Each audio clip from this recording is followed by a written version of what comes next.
Welcome to Tea with Tori. I'm your host, Tori, and today the tea is hot. What's up, guys? Welcome to another episode of Tea with Tori. Happy Wednesday. I have a very, very special guest, the most special guest that I've ever had on this show, because not only is she an amazing, powerful, strong woman, but she created this one. So I not only am one, I create them. She is a maker of strong, powerful women. It's wild. I don't know if you can see Jupiter, but he's decided to be on the table of today's episode. He's watched too many movies of Coyote Ugly, I guess. He's watched it too many times. He's trying to get his shit popping. Oh but my gosh. Not only is today a new episode, but this week, this is a good reminder for you if you have not done this already. It's your Mother's Day presents because this is the Mother's Day episode. Woo! Mama's rule. Mom's rule. Only moms can make babies, so that's what it is. Yeah, that's a powerful gift. How magical. Literally. And it's crazy that women are like not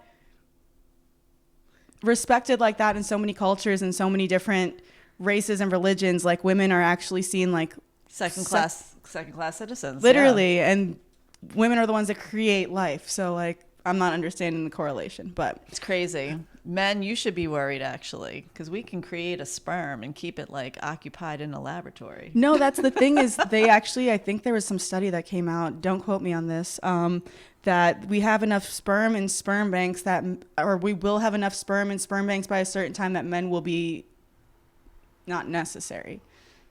Well, y'all should be watching it. Not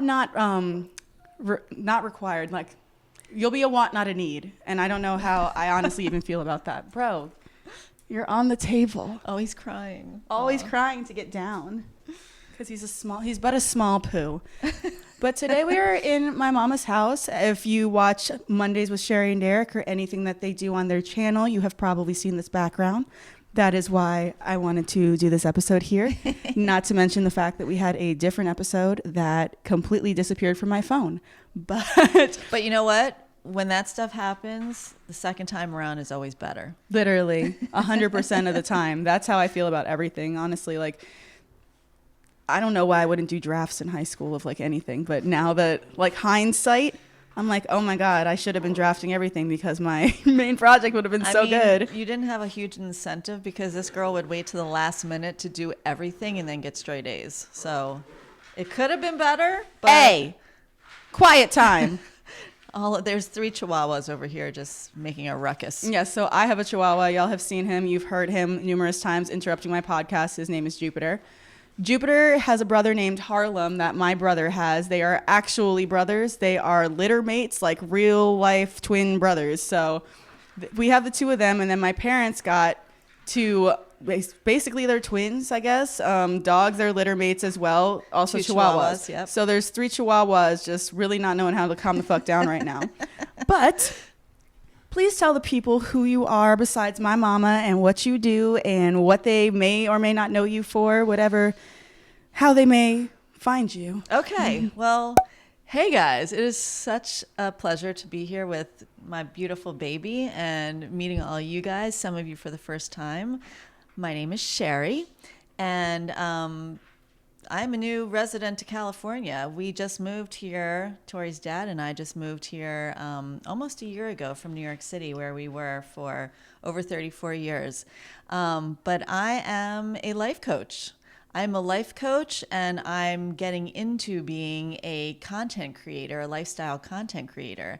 And my passion is about creating more health and wellness for other people, one person at a time.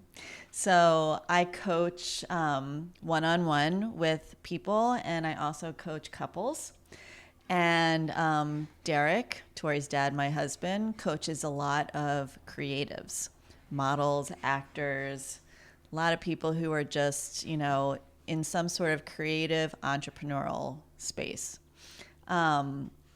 But one of my passions is vegan food. For real, though. Yeah. She's on a slow quest to get everyone to be vegan in the world. Well, my husband needed to do it 2 years ago because he had high blood pressure, high cholesterol, overweight, and just really not living a healthy lifestyle. And 2 years ago, we became vegans. And the biggest thing for him was that he didn't want to feel like he was losing out on taste, on flavor. And I could always chef it up with, non-vegan food, but my goal was to chef it up vegan. So the last 2 years, I have perfected and been making the most zesty, most delicious, most flavorful, healthiest food you could ever imagine. And because of those people that have been following us in our journey on Instagram, that's what we've heard that is wanted out there is, how do you do this? How do you cook vegan food? How do you make these meals? How do I go vegan? What is a vegan lifestyle? How do I start to do it? How do I even put a big toe into it? And that's what created our YouTube channel that's actually launching this month, called Spicy Vegans. Woo woo! And it's really not, it doesn't mean that you have to love everything super spicy to love these recipes. When we say spicy vegans, it really pertains to my personality. You're not sassy at all. I am a sassy, spicy vegan right now. No idea where I got my sass from. It's And so a mystery. And so the food is going to be on the spicier side, but the spiciness will be from my personality. And the food will just be flavorful, delicious, and will win you over whether you're vegan or not a vegan. They've tried this on a lot of people too. It's not Yeah. like this isn't an experiment. I've It is watched not. numerous people who claim to not like vegan food, which I don't even know what that means because it's like just regular food without meat. Like, I don't know what vegan Well, food a lot is, of people but think, well, like your brother thinks it's like going out into the back and grazing on a pasture. Yeah. It's just eating flavorless vegetables. And it's really not that. And so that's one place you're going to be able to find us on our Spicy Vegan YouTube channel. And then on our Instagram channel, which is a lot of healthy, positive mindset. There's dancing, there's love, there's... we talk about every Monday, we talk about coaching topics that we bring straight from our clients to you guys that, would be valuable for everyone to hear, stuff that we're working on. And our Instagram is Sherry and Derek, which I'm sure Tori will link somewhere around here. it shouldn't be hard to find. And then coaching. Coaching, you can either DM us if you're at all interested in what coaching is and what it would mean to your life. And we do have also a link on our Instagram for our website, which is Soul Food. Yeah, thank you. I'm thinking spicy vegans. No. Soul Food Coaching. It's a lot of S's. Soul food, which before we even did the vegan thing, soul food meant to us food for the soul, because we were thinking about calling ourselves the Lighthouse, because we've always been, we meaning Derek and me, Tori's dad, and just I've always been a beacon for people to come to for salvation, for security, for comfort, for support. And I really wanted to become a coach because people had naturally gravitated towards me, like since I was a kid, to just pour their heart and soul out to, talk about their dreams to, talk about their hardships to, their struggles. And I really wanted to learn to do it in a way that didn't zap me of all of my energy. Because I do remember that as a kid, like Yeah. watching you like go out to like lunch with friends and stuff, and like just being so drained when you would come back. So and be drained. Like, oh, all this stuff is wrong with like this person's life, and I'm like, I remember even being a kid and thinking like, did you even have time to like talk about what's wrong in your life or anything? Like, Yeah. because you'd come back with these elaborate stories, and I'd just be like, oh, this is crazy. Well, it would make me feel so good to be able to help people, to be able to that people felt secure and comfortable and safe talking to me about things. But I wanted to learn a way to do it that didn't rob too much energy from me, and that really gave me techniques and methodologies that really were impactful in creating sustainable change in people's lives. So I've been coaching since 2008. I got certified a couple years after that. And now I do all of my coaching via Skype, FaceTime, Google Meet, whatever, it's all over video calls. So it's really easy and accessible for anyone. And it is literally life-changing. Part of the program when I was in school was that I had to get coached. I had to get coached every week for the entire length of the course of my program. And the things that I was learning to do on others were being done on me too. So I was able to really see, feel, experience, the process. And every time I get coached, because I still have a coach, and every time I get coached every week, I still say, damn, this stuff really works. Yeah. This is literally life-changing. So just to be a part of that process, to be a part of people's lives, I sometimes feel like I'm getting more out of it than them, because it just makes me feel so good to be a part of someone's transformation. So I feel like much like veganism, the same way that you say like people misconstrue veganism as being like just grazing on flavorless vegetables like a rabbit. I feel like people also misconstrue life coaching because it's not as Westernly accepted as like per se psychology or therapy. Those are two things that like are very obviously recommended by people. It's been proven. You have to go to college for it. What would you say is something that people, even if they don't come to you for life coaching, if they look for someone else for life coaching, what is like something that that they can see to be like, oh, that's a valid life coach, or like that's someone that's just bullshitting Okay, me? that's an amazing question, because it's a big difference. So right now, coaching is one of the fastest growing mental health careers that's happening out there right now, and life coaching specifically. And a lot of times when you say life coach, people think, I don't know, it's just, no one really knows what it is. People always know what therapy is. And quite honestly, you can be seeing a therapist and a coach at the same time. But what's most important in my mind, as far as when you're seeking out a life coach, is getting someone who is certified by a school, by a program that has been certified by the ICF, which is the International Coaching Federation.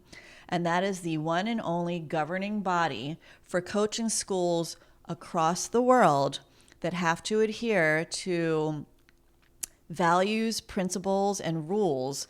We get certified, we get tested, we get, practical tested where you have to coach someone. I'm also certified in administering an energy assessment, which is like a stress assessment. It really shows how you, it really provides clear data for how you show up in every situation in your life energetically, and what is being depleted from you when you're stressed out and showing up in that same situation. So make sure that they are recognized by the ICF, that it is indeed a certified professional coach. B, take the clarity call. Every single coach should offer a free clarity call to you. Not something you should pay for. What that is, it could be 10 minutes or it could be an hour and a half. Some of my clarity calls are 2 hours. And what it is, it's an opportunity for you to get on the phone with that coach and make sure there is a connection, make sure there is a chemistry, make sure that the energy feels good vibes, make sure that what they're telling you their techniques are, that their methodologies are in alignment with what you feel will work for you. And, it really has to be, this is someone who you're going to turn yourself inside out for. You're going to tell them everything that you're feeling, that you're thinking, your deepest, darkest secrets, your biggest dreams, your hardest failures. This is someone who you need to feel totally safe with. So getting on that call, talking about yourself, asking them some questions about how they were educated, what their philosophies are, what their values are. It's important. You have to align with your coach.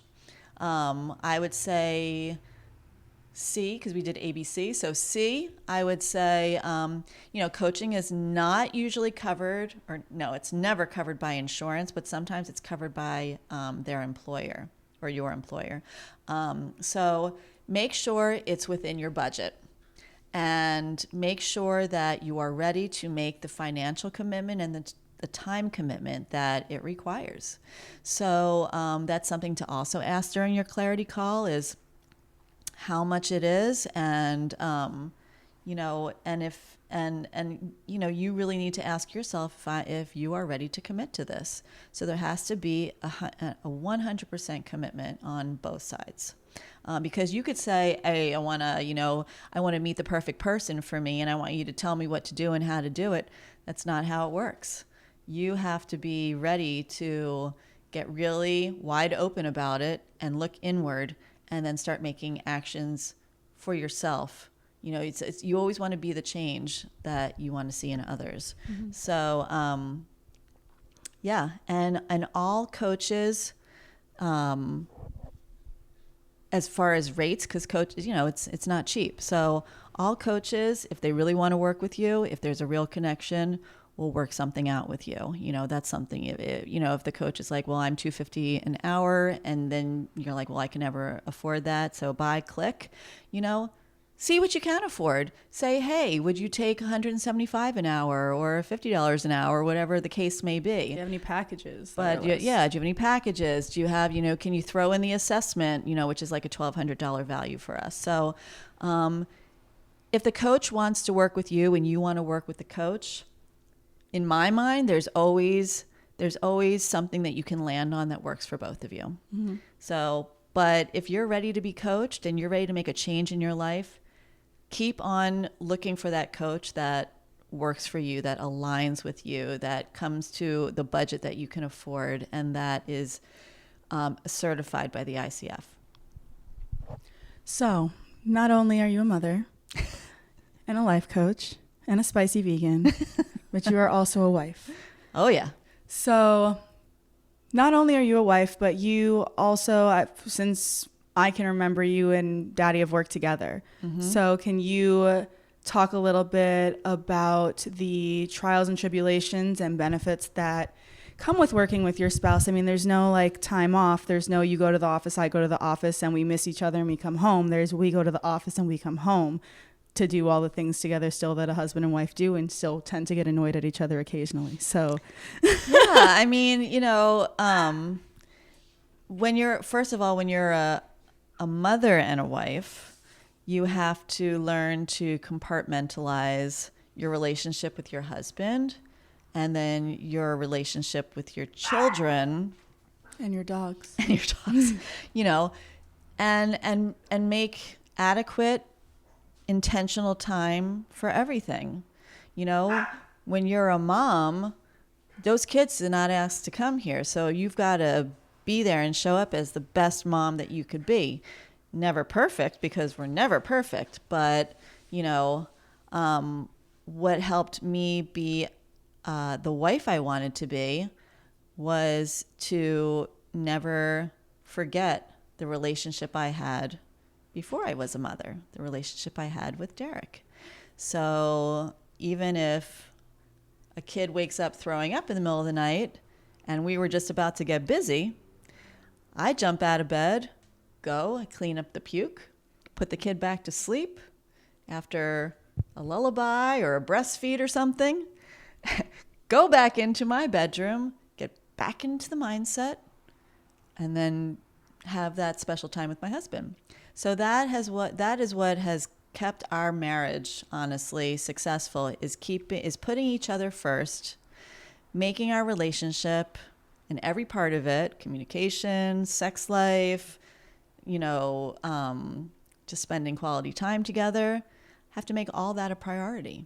And then with working together, I mean, when I was having you guys, he was going to the office. He was working a corporate job. So we were really living two separate lives. He would come home at night, as people do when they work a corporate job, and we'd see him on the weekends and late at night usually. And then when he decided to start his own business, your brother was a year old. You were 4 or 5. And we had to learn to be together all the time.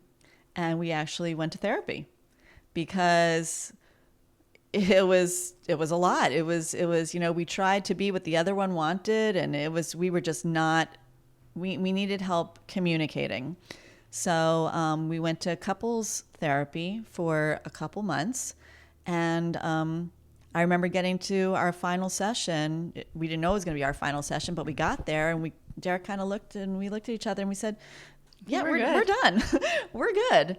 That doesn't mean that we have to get back on the same page all the time, because that never ends in a relationship. You were good with like a third party referee. Like you didn't need a referee anymore. Right.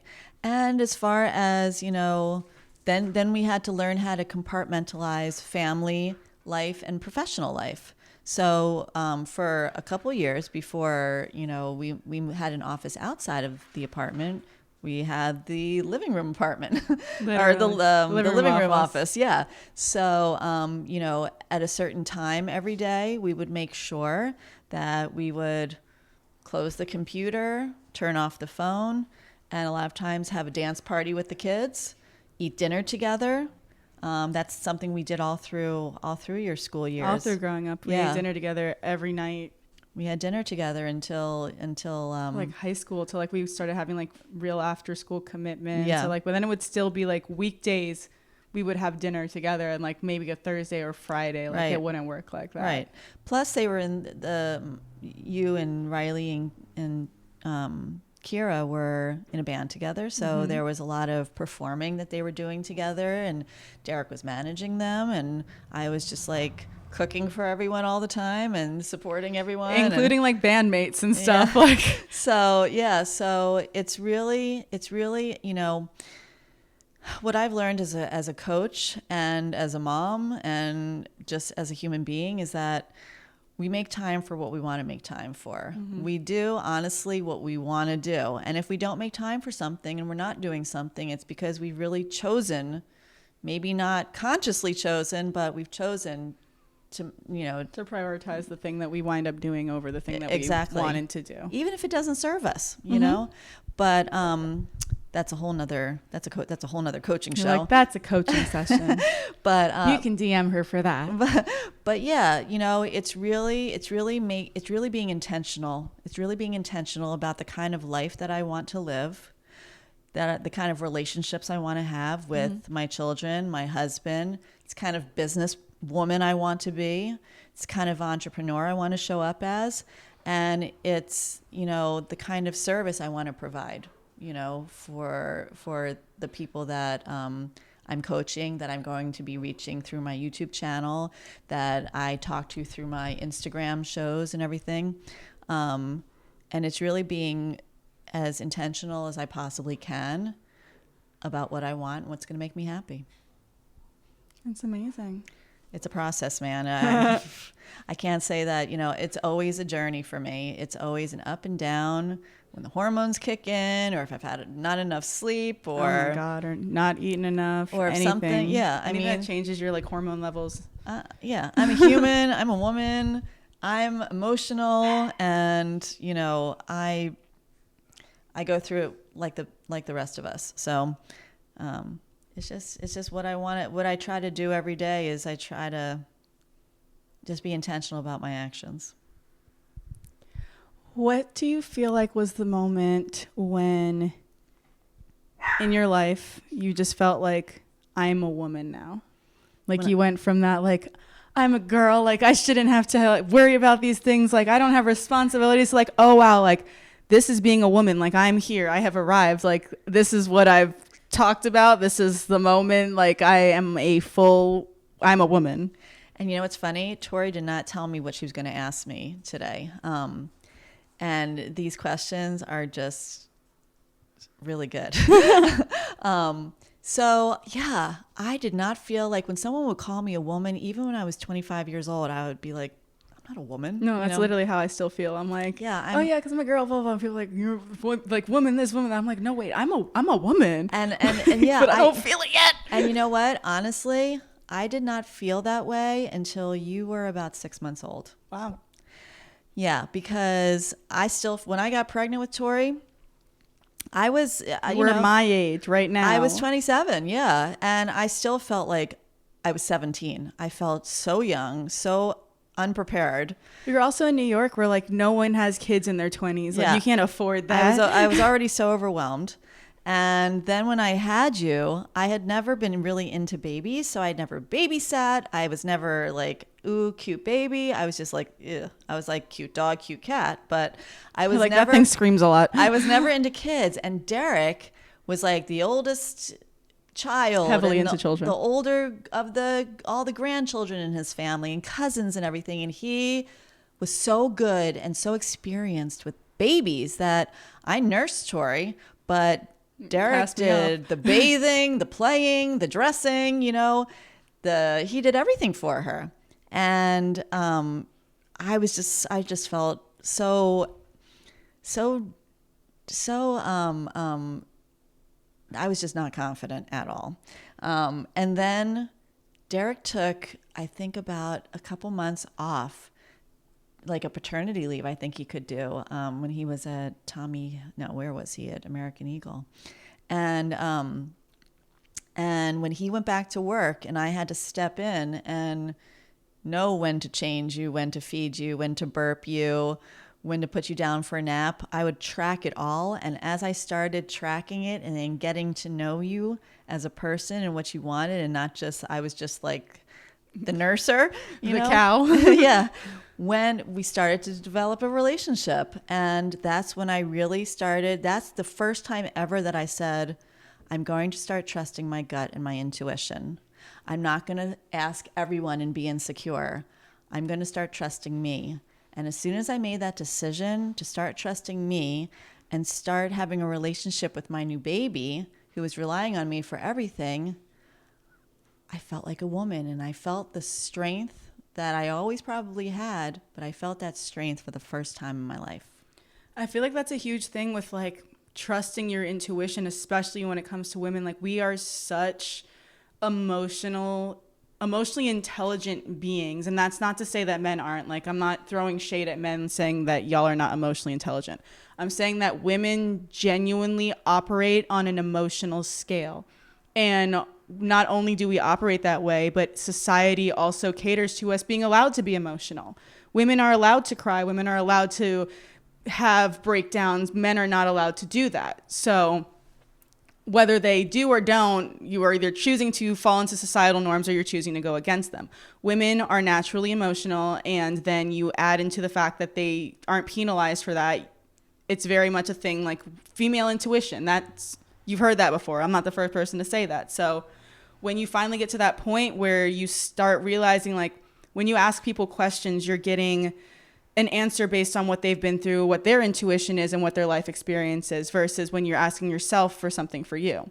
So that's why even when like I ask people for suggestions or advice, I'll always ask them and have the self-awareness to know that like this is their lens and their perspective on it. And when I even give information to people or advice, I always say, what I would do is, or like, if I was in that situation, how I would act, because I never want people to think like that I feel like my intuition or what my gut is telling me to do should be more heavily weighted than theirs, because it really shouldn't be, because I don't know what's happening in your head. I don't know the full story. I don't know the full situation.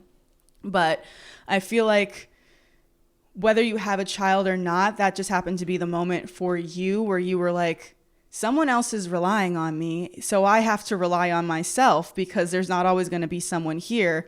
I feel like that is really the moment that a woman steps into like her full feminine energy, her full feminine divine energy, is when she when she makes that decision, I'm trusting my gut. And like, that's it.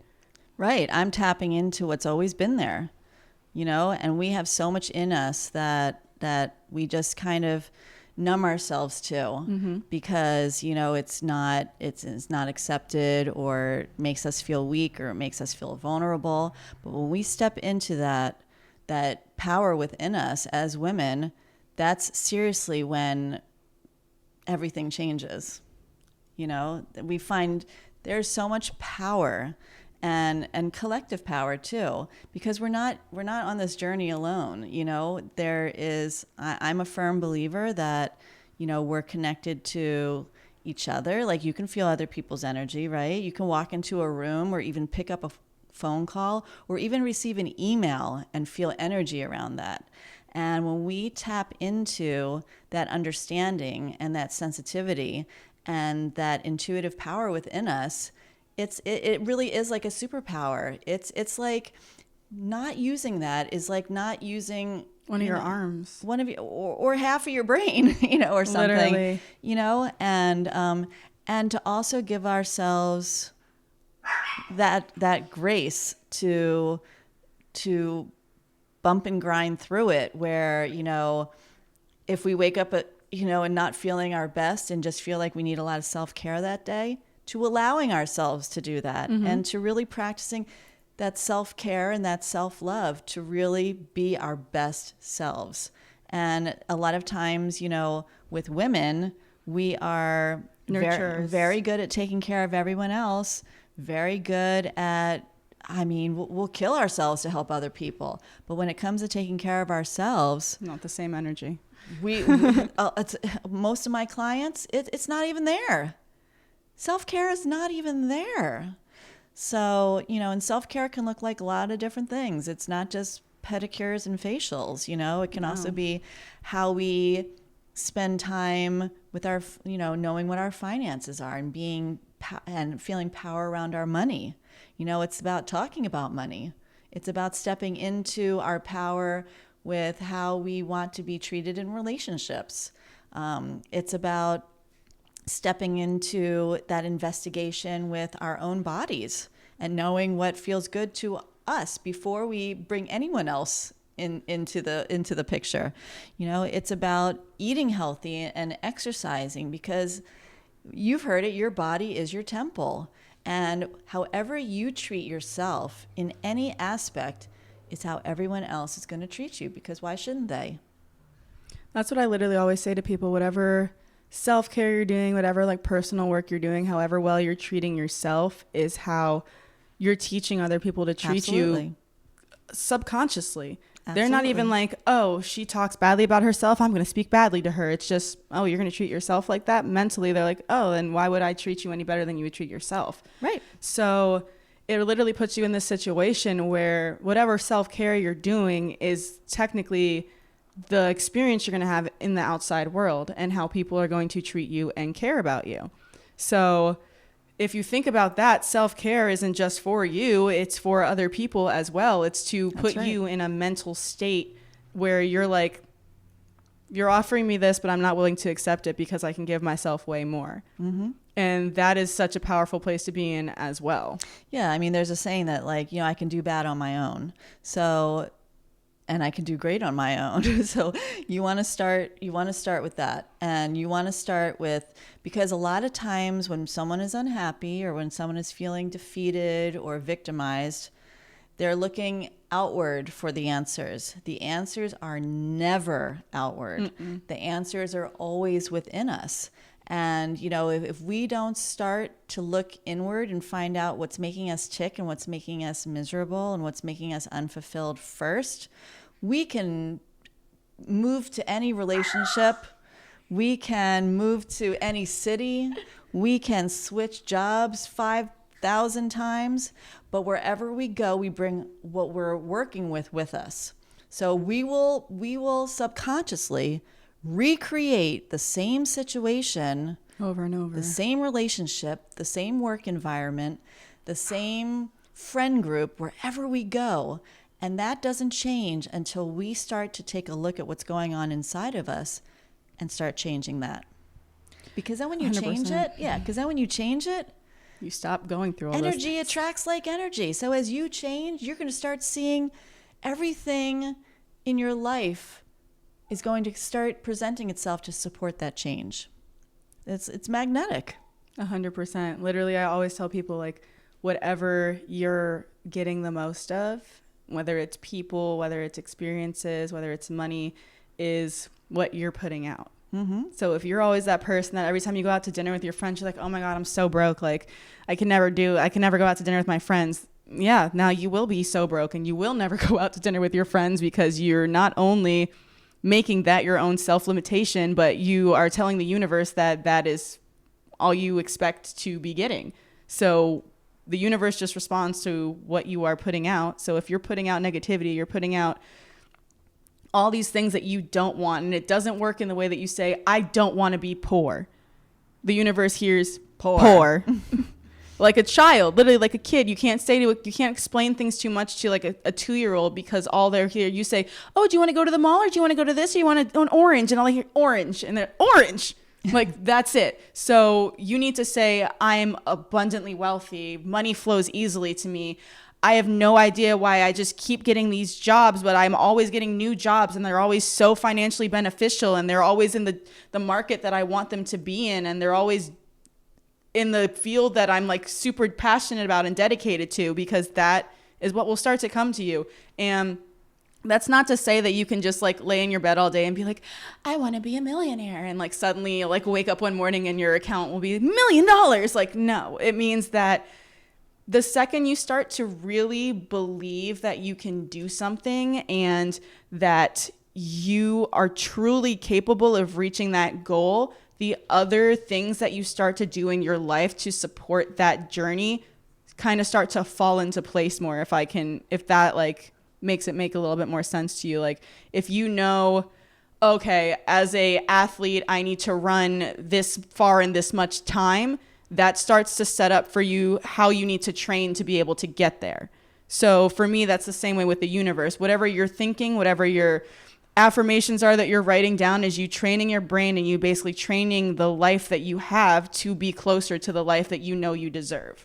And you know, it's that's sometimes a big nut for someone to grasp. Mm-hmm. And it can, you know, we coach a lot of entrepreneurs in our practice, and entrepreneurs have really big dreams. They usually have 10 things going at the same time, really finding it hard to prioritize.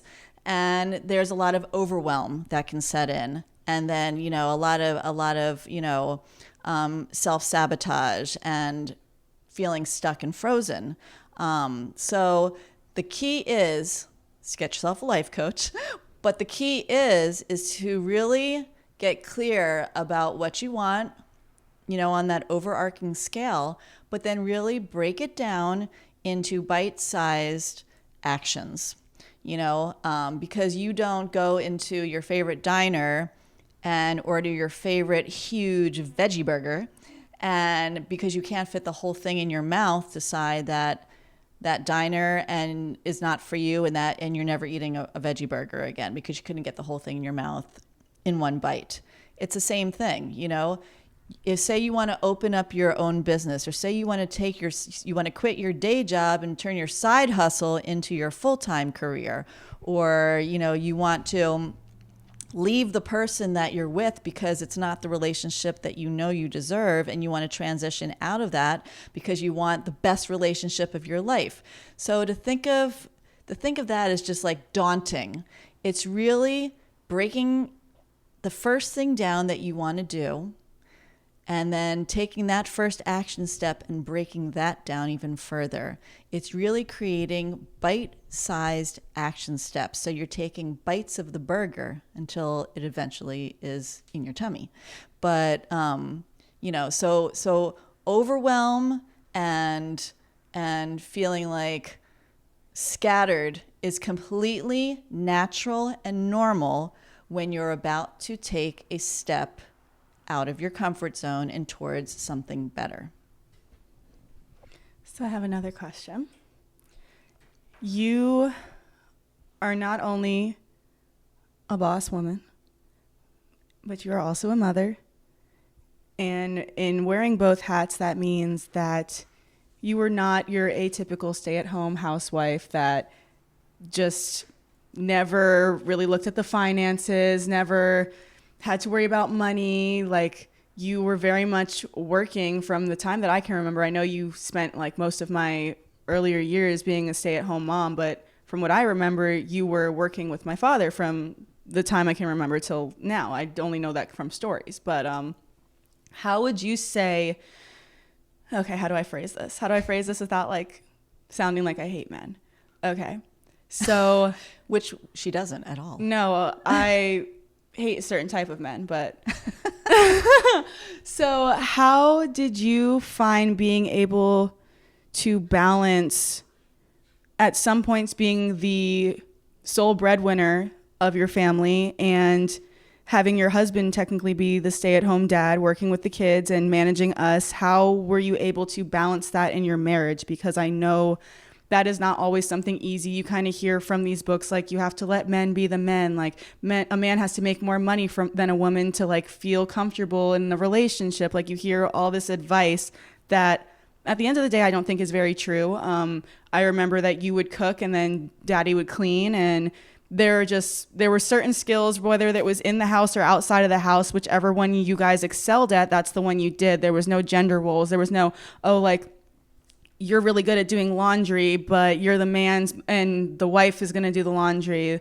Like there was never a divide based on gender for me growing up. So I just would love to hear how like you were able to navigate that in a world that is still struggling with it right now. 30 years ago that you met my dad, throughout the 30 years, how you've dealt with that. And just literally the balance that you've been able to achieve and the respect level that you guys have been able to keep for each other, that you never really place gender norms on each other. Well, I think, first of all, every relationship, there is no one size fits all. You know, I mean, back in Grandma's day, it was, I don't know. I don't even know if your viewers would even know what Leave It to Beaver means. But back in the 50s, it was the little wife stayed at home. She was either, if she did work, it was before she had children, and she was either a secretary. She was either a secretary, a teacher, or a nurse. A womanly job. Yeah.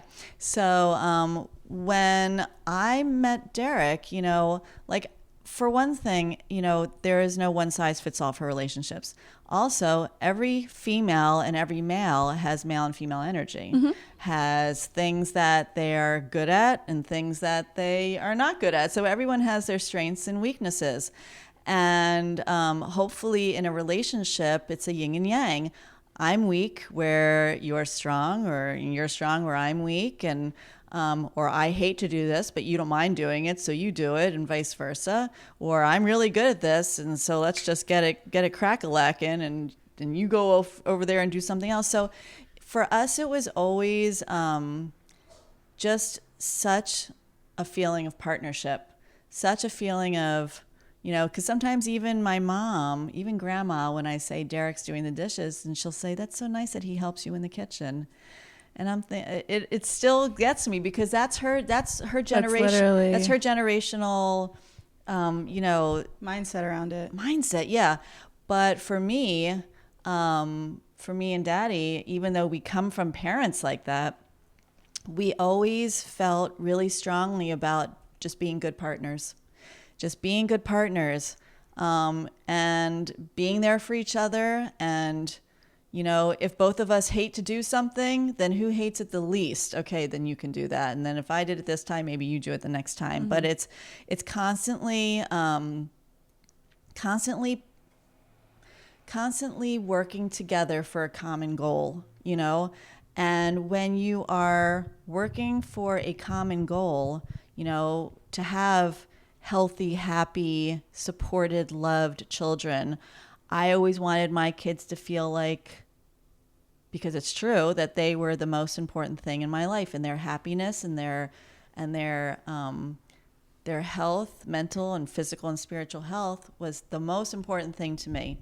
And, you know, I'm just personally down to do whatever it takes to ensure I get what I want. And I wanted that. I also wanted an amazing relationship. I wanted someone who I would be passionately in love with. That would be a great father. That would be a great business person. You know what? Honestly, neither one of us, Derek or me, are like numbers people. So neither of us are good with money, you know. That's why I just hired a financial coach and I started a 12-month program for me, in addition to my mindset coach that I have. But because it's also up to us to work on what we're not really good at. And better ourselves every day. Every day. Because you know what?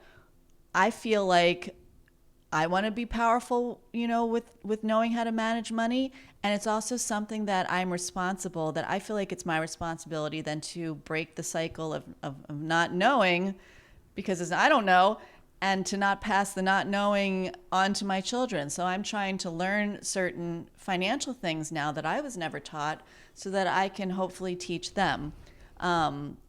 So anyway, that was just a roundabout way of saying that it's really creating a partnership and creating something where you are each putting something valuable and positive into the relationship that builds each other up and doesn't tear each other down. Now, in our relationship too, there's no competition. There's no retaliation. There's no, I've gone to bed angry. I'm not going to say that, we never go to bed angry, because I've gone to bed angry countless times. But you don't go to bed like unresolved. Like no silent treatment type thing. Like you both understand why you're angry. Yeah. Y'all are both air signs, weirdos. We've definitely I could never. But I couldn't sleep. Like I've literally been laying in bed and been like, I just find it funny how. Well, I always want to, hey, can we talk? And he's like eye rolling, and we still fight about that. And I think he's literally just stopped the eye rolling, because I'm like, you can't do that. Like you can't already make me feel like shit about something I haven't said yet. Yeah, I'll just get more pissed. Literally, now I'm angry. Yeah. Now it's not a conversation. Now I'm mad. And for me, it was like, it's a joke that like I'm a flight risk, because when I get so pissed off and I don't feel like I'm being heard, like all I want to do is escape and run away. And wow, you gave that to me. And I gave it to your sister too. She's a runner. She's a track star. No, I'm not. I'm staying. I'm working at it. Yeah. So Daddy will be like, "Oh Lord, you're a flight risk." Like, because I'm like, I just need to get away. I'm just going over to the pool. And that's why I travel so much. I gotta go, man. I gotta get out of here. I don't know why, but I gotta go. But Tori's learning, no matter where you go, there you are. Oh, 100%. So you know what? I'm still learning that too. But I also recently, I have been super into, I can't for the life of me like sit down and read a book. There's just like too many things happening in my head, but I drive so much and I travel so frequently that I can listen to books. And I have been turning and burning through books. And where was I going with that? I don't remember. Fuck. God damn it. It was a really good point too. It'll come back. Flight risk? A flight risk. Focus, can't read books, air signs. Damn, it really just left my head like that. That's crazy. I'm not even high. Well, that just means that you have a lot of, let me just tell you something. I have a lot going on in my ADHD brain, please. Can I just have a quick brag moment? I know you guys see this beautiful creature who is this very sensual, expressive, caring, fun person. But this girl runs deep. Not only that, she is as smart as a tack.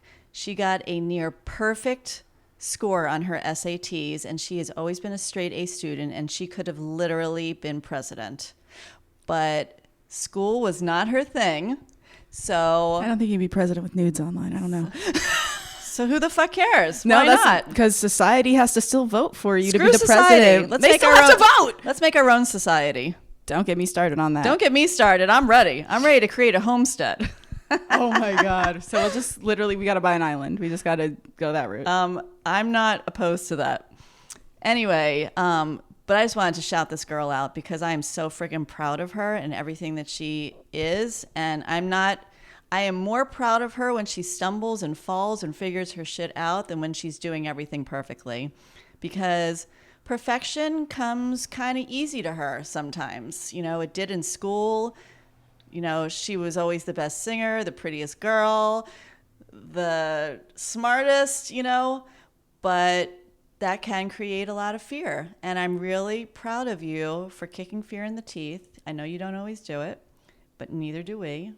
Neither does anybody. But you get up and you keep on going, and you are fearless. And being fearless, fear is the number one thing that will literally kill your dreams, kill your relationships, kill your goals, kill your health. Everything. Kill everything. And I'm not saying that you don't experience fear, because we all do, because you're human and you're an entrepreneur and you try new things. But I'm so proud of that, the fact that she does this, and that she gets up and she does it and she does it and she gets back up and she does it and she does it, and she's doing this to inspire you. Literally. So I just wanted to shout her out, because you did a lot of nice shouting out for me, and it's something that I always think about you and I don't get an opportunity to say to her all the time. I'm so fucking proud. Oh, thank you. I think that is a great way to wrap up this Mother's Day episode. I love you so much. Please let the people know again where they can find you online. I love her more. So follow us on Instagram. It's Sherry and Derek. We do Mondays with Sherry and Derek every week, and we do giveaways on Tuesday about our favorite things. We do Shake Your Ass Wednesday. We do all sorts of fun things on Instagram, and we are launching, probably when this comes out, we probably will have launched already. Speak it into existence. All right. Our first YouTube. Like, don't pussyfoot now. Our first YouTube show, which is Spicy Vegans. And if you are at all interested in coaching, call me. Let's do a clarity call. It is absolutely free. You will get a big chunk of free coaching and a lot of clarity, and you'll see if it's right for you. And whoever hits me up and mentions that you heard about me from Tori, you get $500 off of any program that you select. I actually have one more question. Yes, ma'am. What are your thoughts on the glass ceiling? Fuck the glass ceiling. I'm a fucking salmon that swims upstream. I literally take whatever can shoot through it, a gun to that glass ceiling. I know it exists, but it's made to be broken. It is just glass. Glass can shatter, bitch. Glass can shatter. And you know what? It's also see-through. And I can see through it and into the stratosphere, because that's where my baby's going. As per usual, I am Tori 212 Green on all platforms. Tea with Tori podcast on Instagram. I'm back every Wednesday, and I will see you guys next week. I love you guys.